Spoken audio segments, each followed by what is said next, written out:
Je suis dans le camion à l'intérieur de la cabine avec Joël Demoule qui est le manager de la formation chez Volvo Trucks. Bonjour Joël, merci de nous accorder ce temps pour ce petit tour dans Monaco.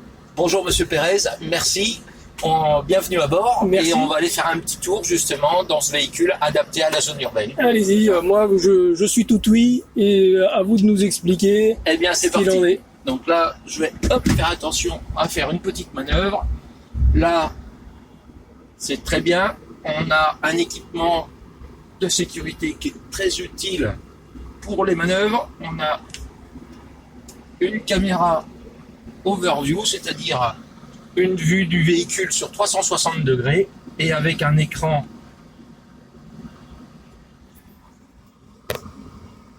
haute définition qui nous permet aussi d'avoir le gabarit du véhicule.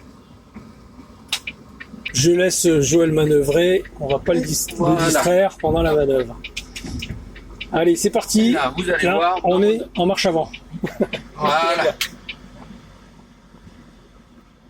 Par rapport à un véhicule diesel, on a une boîte de vitesse qui aujourd'hui, boîte de vitesse robotisée, deux rapports, un premier pour les manœuvres et un deuxième rapport pour rouler normalement, plus une marche arrière. Et en fait, la marche arrière, c'est simplement le premier rapport avec le moteur électrique qui tourne à l'envers. On a un véhicule qui a deux moteurs électriques d'une puissance totale de 330 kW, avec une autonomie là sur ce véhicule-là, on a environ 230 km. Pareil, on dit toujours environ puisque sur ce type de véhicule électrique aujourd'hui, on peut jouer aussi avec la recharge. Donc, suivant la topographie, la charge, on peut augmenter vraiment la distance et l'autonomie du véhicule de manière importante. On peut aller suivant le type de conduite, on peut augmenter jusqu'à 30% d'autonomie supplémentaire avec le jeu de la recharge. C'est vraiment important. Donc il recharge en même temps. Oui, exactement. Il recharge comme tout véhicule électrique au lâcher de pédale d'accélérateur et accompagné aussi justement de la pédale de frein.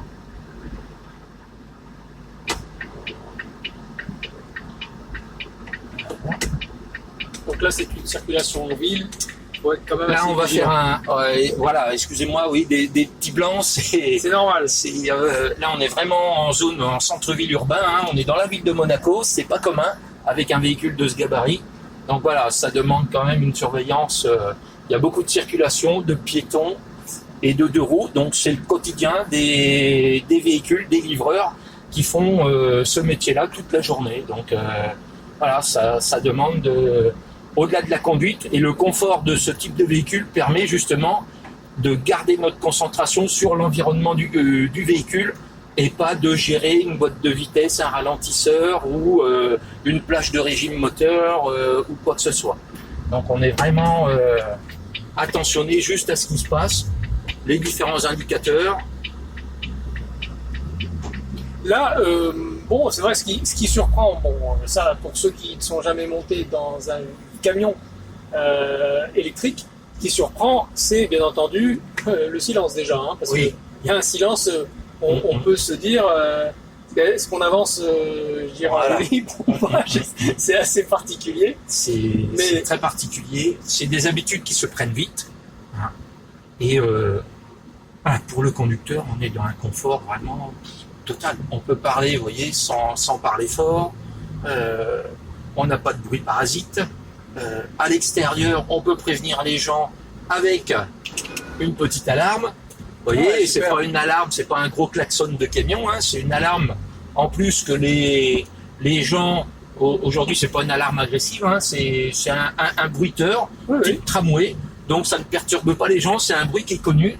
Et par contre, ce type d'alarme prévient tout de suite que c'est un véhicule de gros gabarit. Ils ont dans la tête d'avoir un tramway qui arrive. Exactement. Donc c'est censé.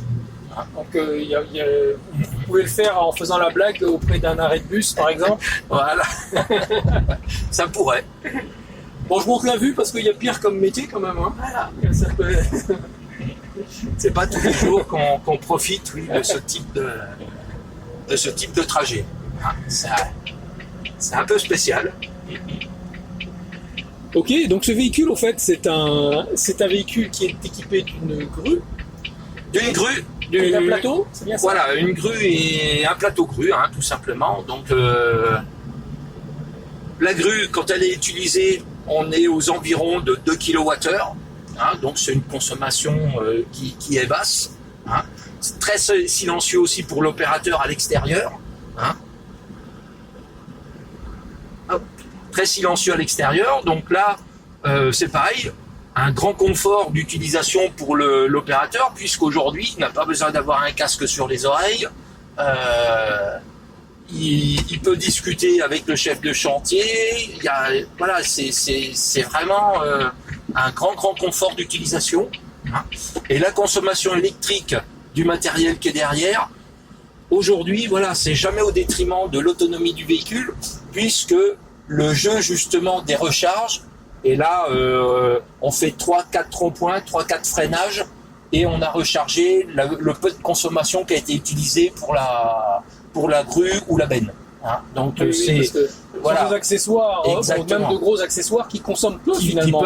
Complètement. On a une IPTO dessus. Et voilà. Et aujourd'hui, elle est paramétrable hein, de différentes manières. Ça, après, ça à définir avec le carrossier, hein, le réel besoin. Et on peut, hop, vous voyez, hein, en manœuvre. Oui, et puis c'est ce silence, ça accélère. C'est en silence, ça accélère, voilà, gentiment. Hein, on peut, vous voyez, hein, 330 kWh, hein, ça nous donne l'équivalent d'environ 460 chevaux. Donc c'est quand même conséquent sur ce type de véhicule. Et bien vous êtes à l'arrivée du Grand Prix. Oui, hein. Voilà, on est sur la ligne de départ du Grand Prix. Ben, c'est pas commun non chauffer plus. Les pneus, là, voilà. ça va y aller. Ah oui, ça, on est à la veille. Une belle expérience quand même, c'est très sympathique. Complètement. De la part de Volvo. Une question, je dirais, par rapport à son gabarit dans la circulation.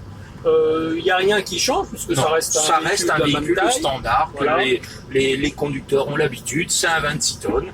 On est après là suivant l'empattement, on est sur un véhicule avec un essieu directeur aussi à l'arrière. Donc d'une manœuvrabilité qui est, je vais pas dire déconcertante, hein, mais surprenante. Hein. Une direction électrique, assistée électrique, donc c'est voilà, c'est un vrai jeu d'enfant. Un grand confort. Un grand confort. Oui, je vois bien.